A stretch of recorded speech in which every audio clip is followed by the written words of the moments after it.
Welcome to G Fun Facts Online. When you think of the lungs of our planet, what comes to mind? For most of us, it's the vast green expanse of the Amazon rainforest. But what if I told you that over half of the very oxygen you are breathing right now didn't come from a tree? It came from the ocean. An astonishing 50 to 80% of the Earth's oxygen originates from a vast, invisible forest of microscopic life drifting in the sea.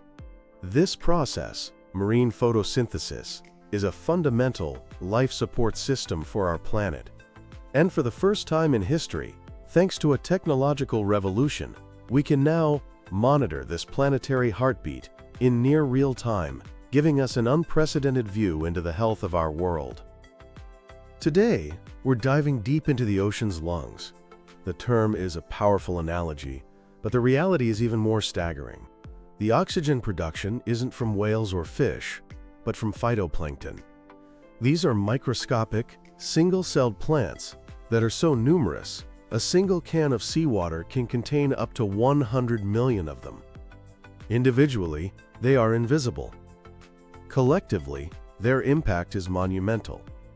Just like plants on land, phytoplankton use sunlight, water, and dissolved carbon dioxide to create energy for themselves through photosynthesis.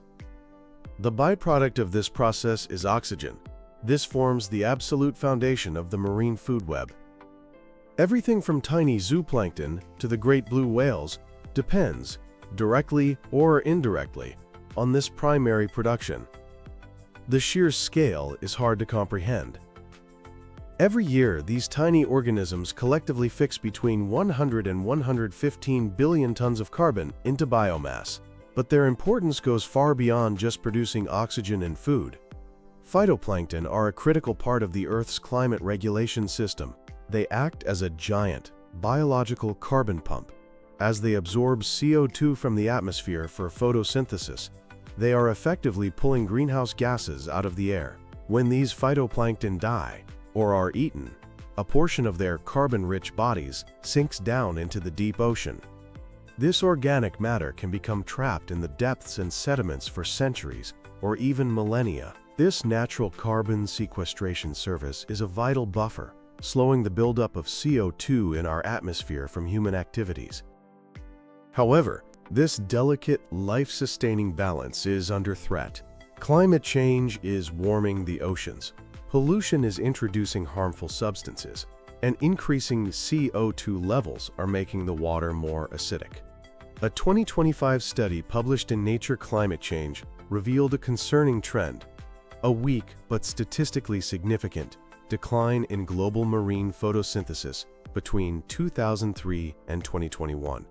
Even a small decline in a system this massive could have profound consequences for global ecosystems and climate stability. This is why our newfound ability to monitor the ocean's lungs in real time is so critically important. For decades, our understanding of this global process was patchy. Scientists relied on samples taken from research vessels, which, while crucial, only provided small snapshots of an immense and constantly changing ocean. It was like trying to understand the weather patterns of an entire continent by looking out of a single window. The game changer was the advent of satellite technology. Specifically, what we call ocean color remote sensing. The principle is elegant. Phytoplankton contain chlorophyll-A, the same green pigment that makes leaves green. Chlorophyll absorbs blue and red light, but reflects green light. So the more phytoplankton in the water, the greener the ocean appears. Our Earth-observing satellites are equipped with incredibly sensitive instruments that can detect these subtle shifts in the color of the ocean from hundreds of kilometers up in space. This has given us a continuous, global view of the ocean's invisible forest. Several key satellite missions have made this possible. The MODIS instruments on NASA's Terra and Aqua satellites have been providing data for over 2 decades, creating an invaluable long-term record. The VIS instruments and the European Union's Sentinel-3 satellites continue this legacy, providing a constant stream of crucial data. But the latest leap forward is truly revolutionary. In February 2024, NASA launched the PACE mission, which stands for Plankton, Aerosol, Cloud, Ocean Ecosystem. PACE is a game changer. Its main instrument, the Ocean Color Instrument, or OCI, is a hyperspectral spectrometer. Previous satellites could only see the ocean in a few different color bands, kind of like having a very basic set of crayons. The OCI on PACE, however, can see the ocean across a continuous spectrum of light, from ultraviolet to shortwave infrared. It's like going from a box of 8 crayons to a box with millions of distinct shades. This hyperspectral capability allows scientists not only to quantify how much phytoplankton is there, but to begin to differentiate between different types of phytoplankton. This is a huge deal, because not all phytoplankton are created equal. Some are better at sinking carbon, while others can form harmful algal blooms.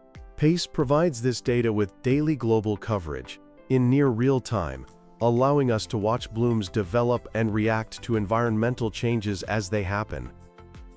The satellite data is processed into global maps of chlorophyll A concentration, which acts as a proxy for the total amount of phytoplankton. This information is then plugged into complex models to estimate what we call net primary production, or NPP. This is the net amount of carbon fixed by these organisms after you subtract the energy they use for their own survival. But satellites, for all their power, have a limitation. They can only see the surface. Photosynthesis occurs throughout the sunlit upper layer of the ocean, known as the photic zone, which can extend down 100 or even 200 meters. To get the full picture, we need to go deeper. This is where a robotic armada comes in. An international effort called the Argo program has deployed a fleet of over 4,000 autonomous robotic floats throughout the world's oceans. These floats are incredible. They drift with the currents and are programmed to periodically sink to depths of up to 2,000 meters. Then, they slowly ascend back to the surface, collecting a constant stream of data on their way up. A growing number of these Argo floats are now equipped with biogeochemical sensors.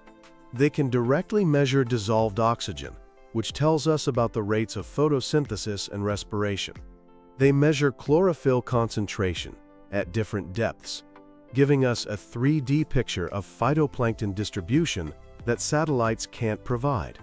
They also measure nitrates and other nutrients that limit phytoplankton growth, as well as pH to track ocean acidification. Once a float reaches the surface, it transmits all its collected data to scientists via satellite, before sinking back down to start the cycle all over again. This gives us a continuous, real-time feed of information from the ocean's interior, which is essential for calibrating and validating the data we get from satellites. Of course, there are other tools as well, like stationary moorings anchored to the seafloor, and autonomous underwater gliders that can survey large areas. All of this incredible technology, from satellites in space to robots in the deep, is coordinated by the Global Ocean Observing System, or GOES. It's a massive international collaboration to unify all these different data streams into a single, holistic view of the state of our oceans. But collecting the data is just the first step. To turn all these measurements of chlorophyll, temperature, and light into a meaningful estimate of global photosynthesis, scientists rely on sophisticated mathematical models. There are several different models in use, like the Vertically Generalized Production Model, or VGPM, which is based on chlorophyll concentration. Another is the Carbon-Based Production Model, or CBPM, which estimates phytoplankton carbon directly. Each model has different strengths and assumptions, and they don't always give the exact same answer. But by comparing the results from multiple models and constantly checking them against real-world data from the Argo floats and research ships, scientists can build a robust and confident understanding of the patterns and trends in the ocean's productivity. So with this constant stream of data, what is the planet's pulse actually telling us? First, we can track the seasonality of phytoplankton blooms with incredible precision. In many parts of the ocean, there's an annual cycle. As spring arrives with more light and nutrients, massive blooms erupt across hundreds of kilometers of ocean. We can now see the timing, size, and duration of these blooms as they happen. Second, we can see the influence of major climate patterns like El Niño and La Niña. These events dramatically shift ocean currents and temperatures, which in turn has a huge impact on where and when phytoplankton can thrive. Real-time data helps scientists untangle these complex interactions. Third, and most critically, this long-term monitoring allows us to detect the impacts of climate change. As I mentioned, we're already seeing hints of a potential global decline in photosynthesis. The warming of the ocean surface is a major worry. As the top layer of water gets warmer, it becomes less dense and doesn't mix as well with the colder, nutrient-rich water below. This process, called stratification, can effectively trap phytoplankton at the surface, cutting them off from the nutrients they need to grow. Continuous observation is the only way to distinguish these long-term trends from natural year-to-year variability. Finally, this monitoring system acts as an early warning system for harmful algal blooms, or HAB. While most phytoplankton are beneficial, some species produce potent toxins. These blooms can poison fish, marine mammals, and even humans who consume contaminated seafood. By watching for the specific color signatures of these HABs from space, we can issue timely warnings to coastal communities and fisheries. This brings us to why all of this matters, not just to scientists, but to everyone. The practical applications are vast. For fisheries management, understanding the base of the food web is everything. Monitoring primary production helps managers understand how many fish an ocean region can sustainably support, leading to smarter fishing quotas and healthier fish stocks for the future. For the aquaculture industry, which provides a huge amount of the world's seafood, early warnings of harmful algal blooms can be the difference between a successful harvest and a catastrophic loss. This directly impacts public health. Monitoring for toxic blooms is essential for ensuring the seafood that ends up on our plates is safe to eat. And of course, for climate change, understanding the biological carbon pump is crucial. By tracking how much carbon the ocean is absorbing, we can build more accurate climate models to predict our future and assess the effectiveness of strategies designed to mitigate climate change. This data also guides conservation. By seeing which parts of the ocean are healthiest and which are under stress, we can better target our efforts to protect marine biodiversity and establish effective marine protected areas. Despite this incredible progress, there are still challenges. Clouds block the view of satellites, creating data gaps. The models we use to estimate productivity still have uncertainties that scientists are working hard to reduce.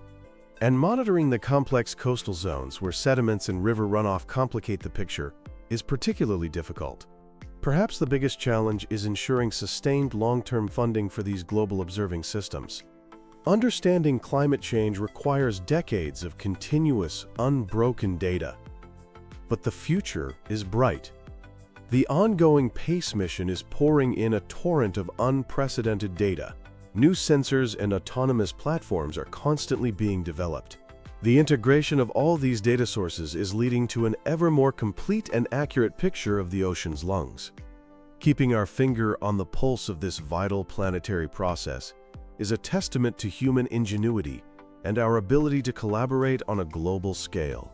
The silent, invisible work of phytoplankton is a profound reminder that all life on Earth is interconnected.